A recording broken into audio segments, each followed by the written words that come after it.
Sometimes I answer a question in the comments section, and then I realize that I need to post the answer in a video because it's something that everyone needs to know. So, let's do this. A little background first. In both the Quran and the Hadith, we read about Allah rescuing Abraham from a fire. In Surah 21, Abraham gets sick of his countrymen worshiping idols, so one day he sneaks in and smashes all of the idols except the biggest one. And when the idol worshippers ask Abraham what happened, he says that the big idol smashed all of the smaller idols. But the idol worshippers don't believe him because they know that idols don't move. And that was the point Abraham was trying to make. So they decide to execute him. Here's what happens starting in verse 68. They said, "Burn him and help your gods, if you would take action." We, i.e. Allah, said, "O fire, be coolness and peace for Abraham." They desired to scheme against him, but we made them the greatest losers. And we delivered him and Lot to the land that we blessed for all peoples. So Allah rescues Abraham from a fire and brings him to the promised land. Keep this in mind for when we trace this story to its source. There's a different version of the story in Surah 37. Abraham mocks the idols, asking them why they don't eat. Then he starts hitting them with his hand, and the idol worshippers rush at him. He condemns them for idolatry, and they say, in verse 97, "Erect a building for him and cast him into the fire."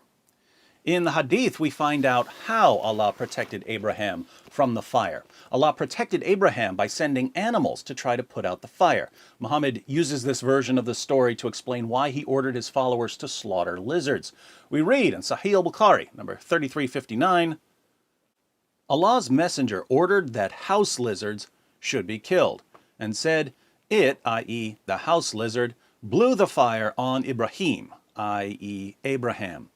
The commentator adds a note for clarification.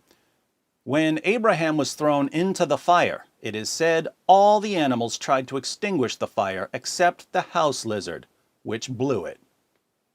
So Allah protected Abraham from the fire by having animals try to put it out.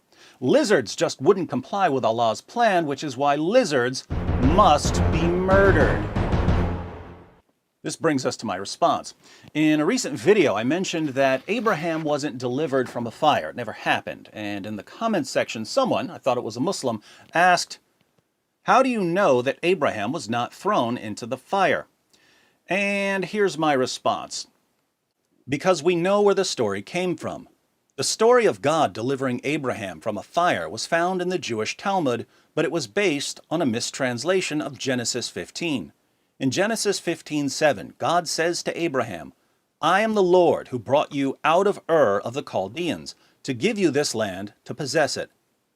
Notice the word Ur in this verse, which is a Babylonian word that means city and was the name of a particular city. In the 1st century, a Jewish rabbi named Jonathan ben Uziel was translating Genesis 15 into Aramaic, and he came across the word Ur. Jonathan knew Hebrew, but he didn't know Babylonian. So he confused the Babylonian word Ur, which means city, with the Hebrew word Ur, which means fire. This mistake caused him to mistranslate the passage. Instead of saying that God delivered Abraham out of Ur of the Chaldeans, i.e. the ancient city of Ur, which Abraham left to travel to the land God had promised him, Jonathan's mistranslation said that God delivered Abraham out of the fire of the Chaldeans. Later writers expanded on this story of Abraham being miraculously delivered from a fire, but these later versions can all be traced back to a mistranslation of Genesis 15. And this story, which was popular among the Jews of Arabia, ended up in both the Quran and the Hadith, even though it was based on a mistranslation. So we can see that Muhammad's listeners were entirely correct when they accused him, even in the Quran, of repeating ancient fables as revelations from God. See Quran 625, 831, 1624, 4617, 6815, 8313, etc. Hope that helps. God bless you. A moment ago, I said I thought that the question was from a Muslim. I didn't see the follow-up until I went back to take a screenshot for this video. Then I read, Act 17 Apologetics. Because of you, Mufassal Islam, and Faraj Ahmed, I have come out of Islam and have become agnostic. Now let's tie all of this together. God didn't rescue Abraham from a fire, but God is rescuing Muslims from Islam. Unfortunately, many Muslims have a tendency to call myths facts and to call facts myths. Muslims believe it's a fact that Abraham was delivered from a fire, even though this is a myth based on a mistranslation. Muslims believe it's a myth that their fellow Muslims are being delivered from Islam, even though it's a fact based on observation. Islam is like a fire that destroys reality. How does God rescue Muslims from this fire? Not by sending animals to put it out, but by sending us to refute it. If we want to complete the fire analogy, who would be analogous to the lizards that didn't want Abraham to escape the fire? The obvious candidates here would be modern leftists who shield Islam from criticism, even as it destroys Muslims and non-Muslims, and modern feminists who also shield Islam from criticism, even as it oppresses women. The irony, of course, is that Muhammad ordered his followers to kill lizards, and leftists and feminists who promote Muhammad's teachings would be among the first people killed if jihadis ever got their way.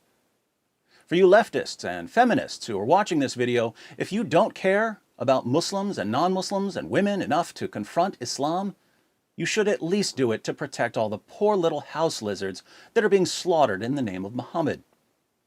You care about lizards, don't you? Then save a lizard by sharing this video.